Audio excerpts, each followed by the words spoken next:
I'm gonna have my mom come live with us. What? What do you mean by that? You can't mean she's moving in with us, right? Yeah, she is. It's fine, isn't it? You're gonna be super busy soon and won't have time for housework, right?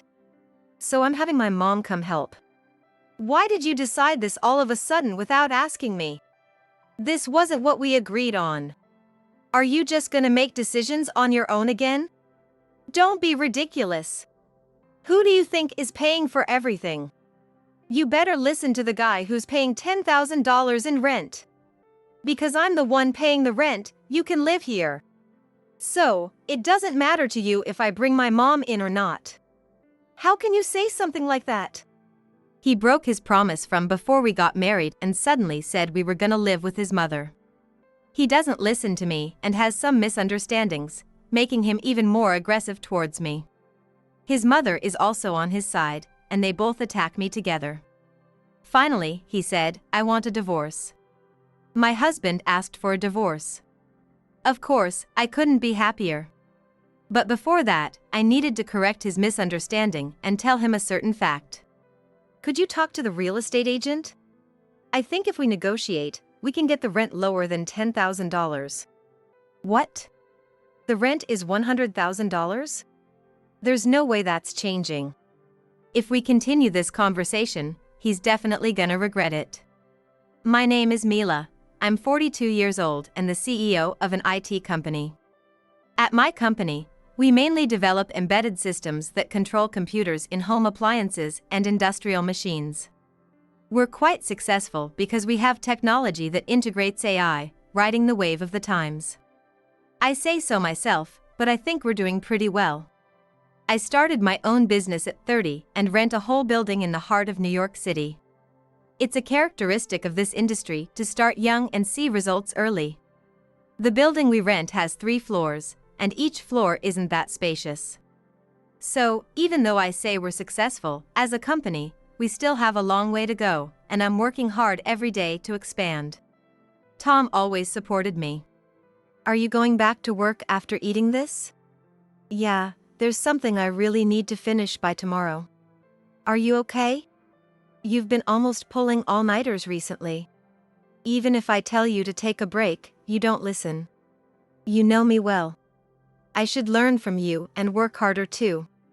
But don't overdo it.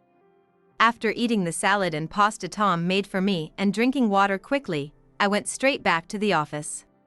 Tom is 37 years old. Like me, he's also a business owner and runs a cafe bar in the business district. It's always bustling with lunch during the day and people coming in after work at night, making it a huge success. Tom's personality can be summed up in one word: show off. He buys flashy clothes and watches and drives nice cars. He says, I have to be mindful of how I'm seen because I run a place, but I think it's just his personal taste and hobby. Since he's buying what he likes within his income, he should do as he pleases. But sometimes, his excuses for buying what he likes make him seem a bit childish. In fact, Tom is 5 years younger than me, but he seems even more childlike than his age, which I find endearing. And he's pretty proud. Even when he's wrong, he never apologizes. So, when we argue, I'm usually the one who has to give in. But honestly, I'm just as proud, so I can't really criticize Tom. People often think we've been married a long time because I'm 42 and Tom is 37, but we've only been married for 6 months. Both Tom and I were so focused on our careers that we didn't really date until we met. I had almost given up on getting married, but we met when I randomly walked into his cafe bar, started dating, and eventually got married. Everything went smoothly up to the wedding, but there was something I needed to confirm before we tied the knot. Hey, Tom. Can I ask you something? Your mom lives alone, right? Yeah, she does. She's been living alone since Dad passed away 3 years ago. Why do you ask? Well, I just need to confirm something. You know I run a company, right? So, I want to stay focused on my work. Yeah, and? I'd like to avoid living with your mom if possible. Of course, if she gets sick, injured, or becomes elderly and needs care, that's different. But right now, the place I live in is a bit unique, so moving in together right after getting married would be tough. The cafe bar was quiet since it was just Tom and me after closing. I waited for Tom to respond in the silence, with only the sounds of him closing up. Living with Mom? Why are you worried about that? Tom looked puzzled. Well, you mentioned that you're the only one who can take care of her. So, I thought you might be considering living together right after we got married. I want to make sure I'm thinking about her future as part of the family too. I spoke while looking down. Tom laughed and said, "You're overthinking it. I'm not planning on that right now. I have my work too, so it's not possible." Mila, you're too serious. Really? Yeah, and Mom's just over 60 and still pretty active. Her place is only about an hour and a half away by train, so she's not that far. She'll be happy if we visit a few times a year. Tom continued to wash the dishes, smiling and not looking at me. I was prepared for Tom to think I was being cold-hearted, but it didn't seem like a big deal to him. Knowing I could still focus on my work, I felt relieved and ready to get married. After we got married, Tom moved out of his apartment and into my place. There was a reason for this move. My place is a bit special. Sorry about this. Huh? Why? This place is awesome. Living in the heart of the city is rare. Plus, my workplace is closer now. There's no problem at all. But the first and second floors are office spaces, so you might run into employees in the elevator. Oh, I don't mind. You need a key to get to the third floor, so that's fine. And if we use the back entrance, we won't run into employees much. But if we do, the employees might feel awkward. I'll be mindful of that. I wanted to make sure Tom wasn't uncomfortable, but he even said he'd be careful not to make the employees feel awkward. It seemed my concerns were no big deal to him. When we got married, I set some conditions like not living with his mom, and Tom accepted them all with a smile. Because of that, Tom has the right to ask for something in return. When I asked him about his hopes and conditions after marriage, he told me something unexpected. How much is the rent for this place? Here? I rent the whole building, so I'm not sure about just the living space. But for a similar 3-bedroom place around here, it would be about $10,000 a month. I see. Then I'll give you $10,000 a month for rent. Oh, that's not necessary. The company rents the building, so we can't use that money for the rent. I know. Just save it as our couple's savings. It'll be a relief to have some extra money saved up for emergencies. Isn't $10,000 a month too much to save? You don't have to call it rent. Otherwise, it would feel like I'm being taken care of by you. I want to pay my own rent. And I want to brag about living in a building in the middle of the city. Tom's expression was like a child throwing a tantrum. His pride was showing. But since the money he gives for rent would be saved, and it made him feel better, there was no harm. All right, I'll take the $10,000 a month. I'll manage and save it. After that, Tom started boasting about living in a place with $10,000 rent. He also told people he married an IT company CEO, likely to show that he wasn't freeloading. Pride and appearances can be troublesome. But as a business owner, I understand the need to present yourself well. So, I decided not to say anything about what Tom said outside. However, not saying anything might have been a mistake. Tom's pride and need to show off gradually exceeded my tolerance. 6 months into our marriage, I found myself facing a new problem. Oh, hello. I made dinner for you. Oh, Mother, you're here. You didn't have to go through the trouble. Don't worry about it. Tom told me you're too busy with work to handle the house chores, right? Well, that's true, but... When I got home from work, Tom's mom, Arya, was at our place. You can't get into the building without a key, even if you take the stairs. Yet, my mother-in-law was in the house because Tom gave her a key. Though I'm busy with work, I try to keep up with the house chores. Tom must have thought he was helping by asking his mom. She probably did it because Tom asked her to. While I appreciate the help, it doesn't feel good to have someone in the house without notice. More importantly, if Tom was going to give her a key, I wish he had talked to me first. But since neither of them meant any harm, it's hard to bring it up. There was another reason it was hard to bring it up. Tom is really doing great, isn't he? Running a successful business in the heart of the city. I heard his monthly income is around $30,000? That's impressive. Wait, $30,000? Oh, you didn't know? You two are married, you should talk about these things. That's why Tom is paying the $10,000 rent here, right? My mother-in-law always praises Tom with a bit of a smug look. However, I tilted my head slightly. While I agree that Tom's cafe is doing well, the figure of $30,000 a month made me skeptical. I've helped with closing a few times and seen the daily totals at the register. Being a business owner myself, I can roughly estimate the revenue based on a day's sales, and from what I've seen, it was hard to believe those numbers. I found my mother-in-law's words puzzling for a moment, but I figured Tom might have exaggerated his income to impress her. If I revealed the truth now, it would hurt both Tom and his mom, and I could end up on bad terms with them.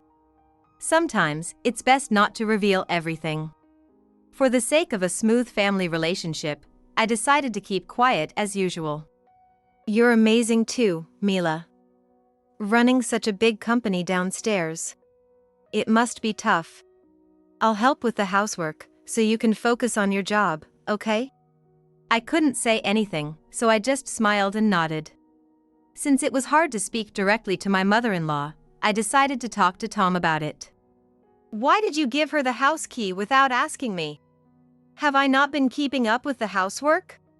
No, it's not that. I just thought you seemed really busy with work. I want you to focus on growing your company. I appreciate you thinking about my work, but if you're gonna give her a key, you could have talked to me first. Sorry. I shouldn't have done that without asking. Tom continued closing up, not looking at me, feeling awkward after being scolded. The sound of mopping echoed through the cafe as our conversation died down.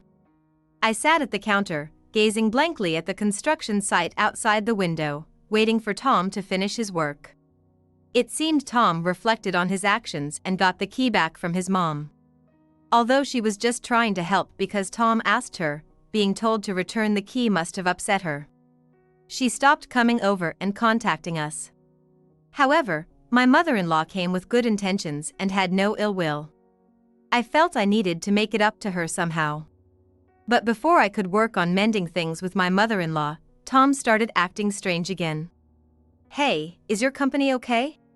What do you mean? I overheard some employees talking when I came in through the back entrance the other day. They were saying your company might be in trouble. What? Are you saying we're gonna go bankrupt? Where did this come from? Tom looked at me while putting away the dishes from closing. I tried to smile, but I think my expression was a bit strained. Tom saw my face, continued putting away the dishes in silence, and the sound of dishes clattering filled the cafe. After that, Tom started asking more frequently about my company, even at home. You haven't been at the company much lately, have you?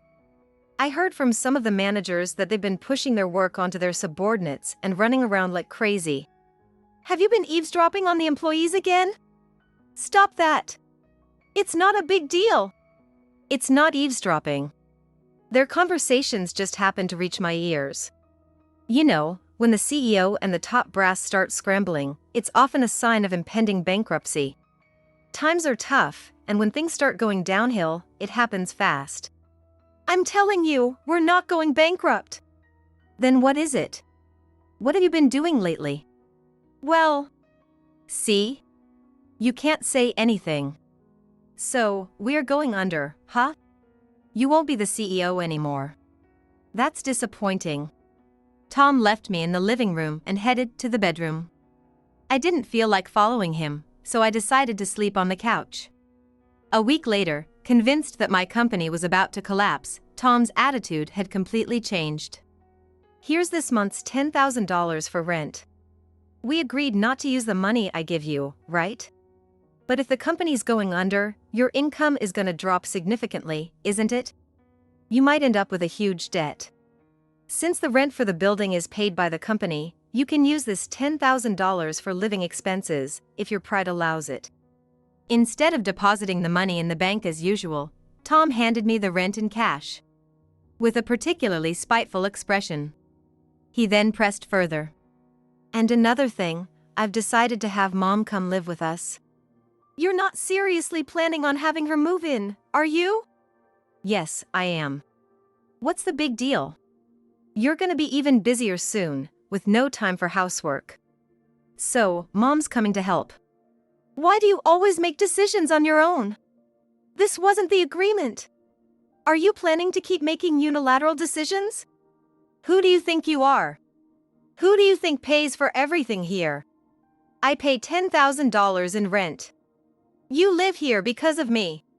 So, whether Mom moves in or not isn't up to you. How can you say such things? Well, if the company goes under, we'll have to move out, won't we? It was convenient being close to my shop. And when we do move, you won't be the CEO anymore, right?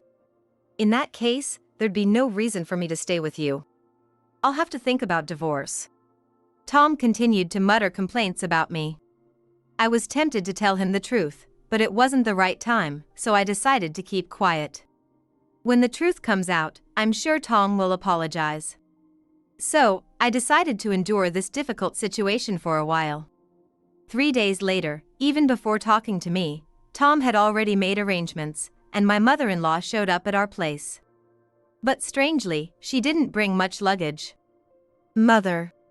Really, Mila, I'm disappointed in you. If I knew this was going to happen, we should have lived together from the start. Is this all your luggage? Tom told me everything, right? We're gonna have to move out of here soon, aren't we? What? So, I left the stuff I won't need in a storage unit. I guess your IT company wasn't much after all. Even if it goes under, don't count on Tom's money. Because of the key issue, my mother-in-law kept spewing venom at me. While I had some fault regarding the key, it all started with Tom giving it to her without asking me. Yet, somehow, I ended up being the villain. Tom is her pride and joy, so she likely sees everything through a favorable filter. Thus, my mother-in-law moved in with us. Tom's behavior took a turn for the worse. Hey, future deadbeat.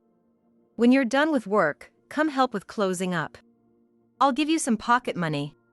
Enduring constant verbal abuse from Tom and my mother-in-law, I gradually started zoning out, trying not to think too much. It was probably my body's way of coping with the stress, a defense mechanism against Tom and his mom. Without much thought, I headed to Tom's cafe after work. The dishes aren't cleaned up at all. Wash and put them away. After that, clean the stove, sink, and counter. Then sweep the floor. Exhausted from work, I staggered over to wash the dishes. It seemed there was still a lot to do for closing up. Was it busy today? Or did someone not show up suddenly? Shut up! Just start cleaning. You won't get any pocket money.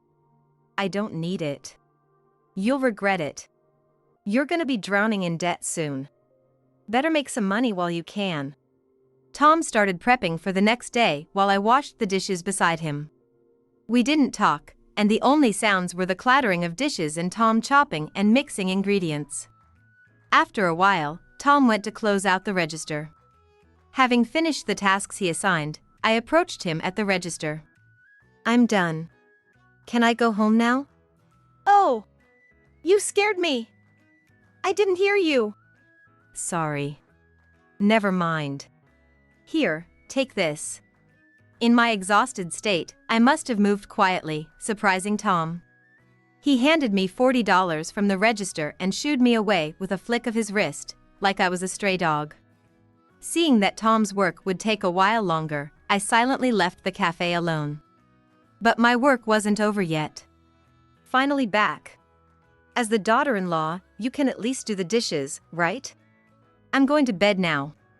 Take care of the rest. My mother-in-law said what she wanted and then briskly walked to her room. It was already past 2 a.m. She had stayed up just to scold me upon my return. The sink was overflowing not just with dishes but also with frying pans and pots. Judging by the amount, it seemed there were dishes from breakfast and lunch as well. I sighed and started washing up. Once done, I took a bath and got about 3 hours of sleep before heading to work. Lately, with everything going on and work being so demanding, my mind and body were both worn out. But I kept telling myself that this situation would only last a few more days. 3 days later, I finally had the chance to tell Tom the truth. Feeling a rare sense of relief, I headed home, only to find Tom and my mother-in-law waiting for me at the living room table on his day off. They both stared at me with such cold eyes that I froze at the entrance, a bad feeling washing over me. This kind of bad feeling often turn out to be accurate. Divorce me. What? Why? Why? Didn't I tell you before? If you're not the CEO anymore, we divorce. I overheard the employees talking again. Something about the company going under and some of them planning to jump ship. I married you because you were a CEO. It felt like I was hearing Tom's true feelings for the first time. Wait, you married me because I was a CEO. You're kidding, right? No, I'm serious. Otherwise, I wouldn't have married someone as plain as you.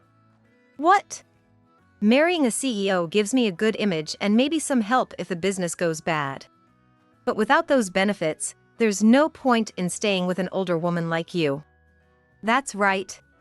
If the company goes under, Tom will be the one suffering. Do him a favor and divorce him before causing any more trouble. My mother-in-law joined in. Seeing them smirking together, my desire to clear up the misunderstanding vanished instantly. Oh, and since the company's going under, you're moving out of this building, right?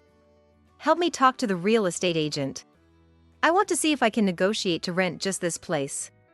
Maybe I can get the rent down from $10,000. It seemed Tom wanted to stay here with his mom and kick me out. While divorce was exactly what I wanted, I decided to tell him the truth simply. What? The rent is $100,000. That's not going to change. Are you stupid? It's common to rent out buildings floor by floor. If I negotiate, I can rent just this place. Trying to mess with me is pointless. Tom looked at me with a smug expression, thinking he'd suppressed my last-ditch effort. My mother-in-law had the same look. Tom had mentioned divorcing if I lost my CEO title before, but I thought it was just his frustration talking. However, Tom truly demanded a divorce from me. Now that he was serious, there was no going back. His change in attitude was clearly tied to his belief that the company was failing. After hearing the employees talk, he saw no use for me and showed his true colors. Realizing this, I decided to tell him the truth. Seeing me quietly listening, Tom seemed to think he was in control and placed the divorce papers on the table. I've got the papers ready.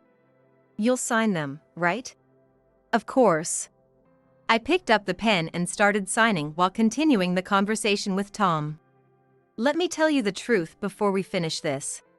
What? What's the truth? Is this your last desperate attempt?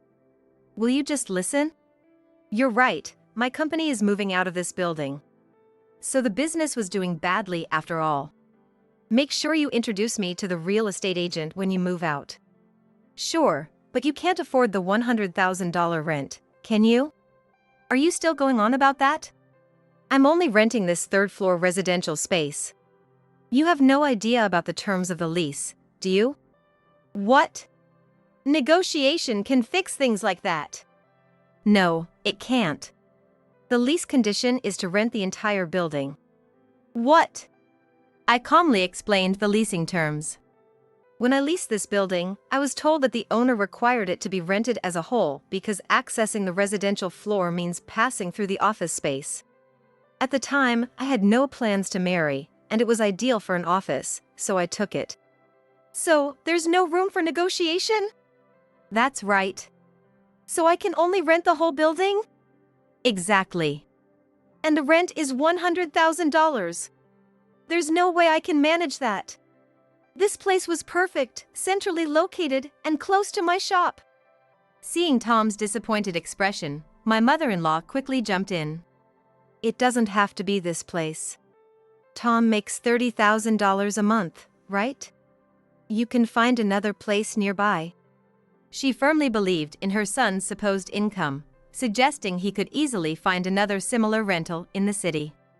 Tom's pale face told a different story. Your mother believes you can do it, but can you? What do you mean? Of course, he can. Tom makes $30,000 a month. I couldn't help but laugh at her words. What's so funny? You still haven't figured it out. He doesn't make $30,000 a month. What? But Tom's earnings are real.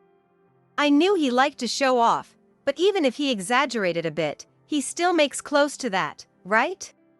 No need to nitpick.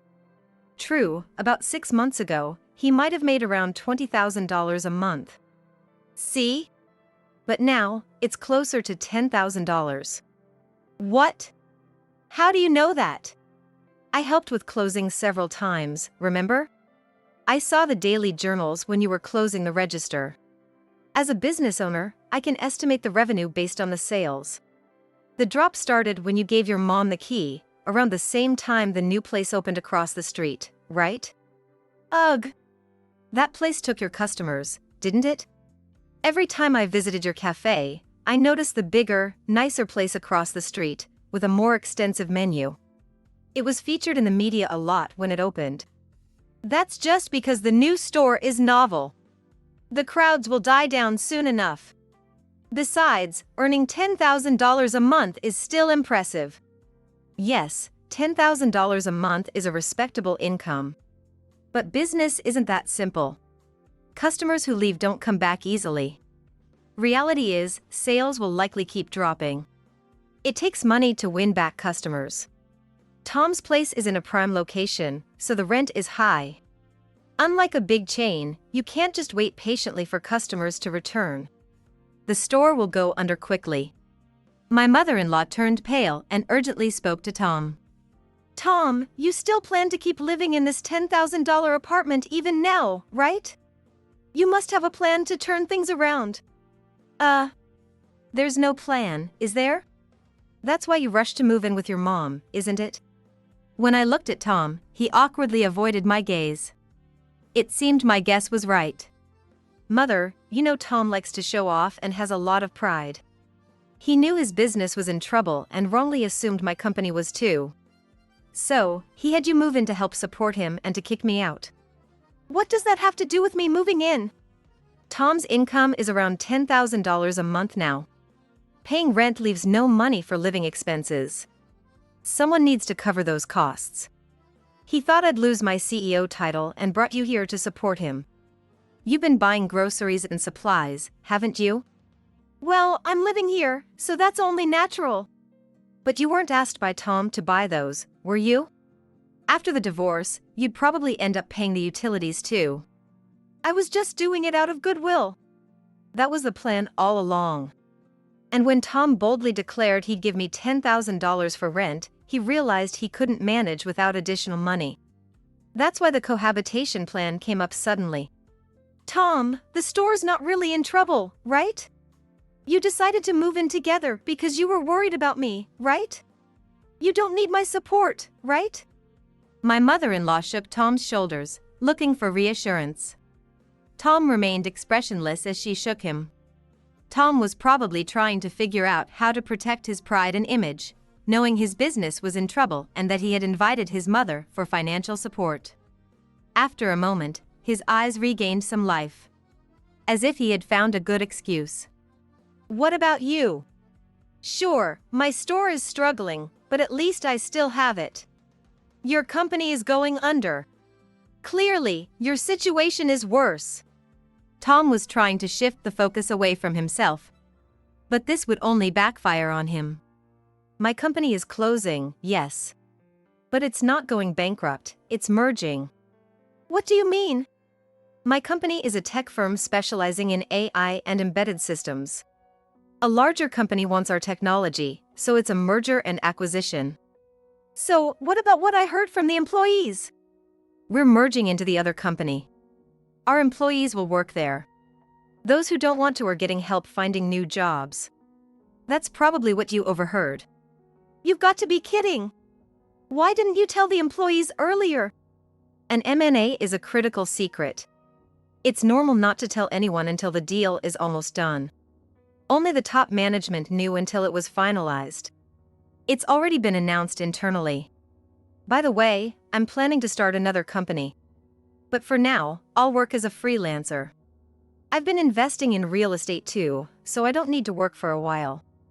I'll be stepping back from running a company for a bit. Realizing his mistake, Tom looked extremely flustered.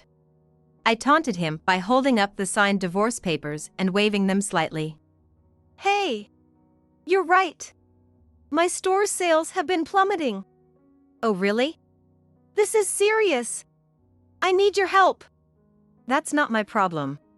We're about to be strangers. You can use the money you gave me for rent. Thank you! How much did I give you? Around $100,000? We'll split it in the divorce, so you'll get $50,000. $50,000? That'll be gone in 2 or 3 months. Which means you have 2 or 3 months to figure things out. It's the perfect time to make an exit. Please, help me! If this goes on, I'll be known as the guy who failed in business. Even in this situation, Tom was still worried about his pride and image. Pride and appearances are important for a business owner, but when overblown, they can lead to failure. I learned something valuable from Tom. I'll hold on to these divorce papers for now. What? You're not in a state to file them properly. We'll discuss the details later. Since this was my house, I quickly kicked Tom and his mother out. They pleaded through the door, but when I threatened to call the police, they left immediately. Shortly after, Tom and I got divorced. Tom moved in with his mother, but once she realized how his pride and vanity had caused so many problems, their relationship soured. Tom was no longer her pride and joy.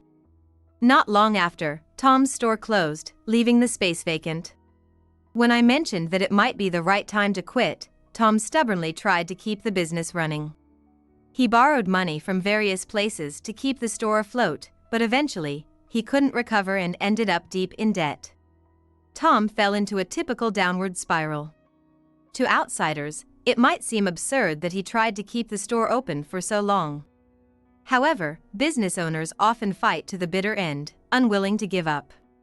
Tom ended up with over $200,000 in debt, moved out from his mother's place, and now rents a cheap apartment while working part-time in a restaurant. As soon as his store failed, his mother abandoned him. Tom now works under younger employees, and his pride from owning his own business has been utterly shattered. As for me, I'm working freelance in a new environment. Enjoying a stress-free life. I plan to start a rental business soon. And look forward to this new chapter with renewed energy.